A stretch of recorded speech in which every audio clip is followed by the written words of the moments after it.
Hi friends, welcome to cine family two. Guppedantha Manasu serial ప్రముఖ star మా ఛానల్లో ప్రసారమవుతూ మంచి సక్సెస్ను అందుకుంటుంది. ఈ సీరియల్కి సంబంధించిన ప్రతి లేటెస్ట్ అప్డేట్స్ని ఎప్పటికప్పుడు షేర్ చేస్తూ ఉంటారు. Guppedantha Manasu serial heroine Mukesh Gowda and Raksha Gowda Rishi Vasudhara క్యారెక్టర్లో చాలా అద్భుతంగా నటిస్తూ ఎంతోమంది అభిమానుల మనసును గెలుచుకున్నారు.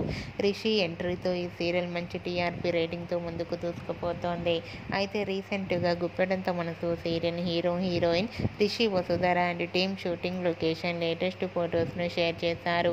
ఆ ఫొటోస్లో రిషి వసుధర షూటింగ్లో పాల్గొంటూ చాలా సరదాగా కనిపించారు. ముఖ్యంగా రిషి ఆటో డ్రైవర్ గెటప్లో కనిపించి ప్రేక్షకులకు చాలా మందికి షాక్ని ఇచ్చారు. అయితే ఆ ఫొటోస్ చూసిన వారంతా wow, super and exciting episodes అంటూ కామెంట్స్ పెడుతున్నారు. మీకు కూడా Rishi Vasudhara and team shooting location latest photos మీకు నచ్చినట్లయితే మీ అభిప్రాయాన్ని మీ కామెంట్ రూపంలో తెలియజేస్తూ లైక్ చేయండి, షేర్ చేయండి. మరిన్ని ఇంట్రెస్టింగ్ అండ్ లేటెస్ట్ అప్డేట్స్ కోసం మా సినీ ఫ్యామిలీ 2 ఛానల్ని సబ్స్క్రైబ్ చేసుకోండి.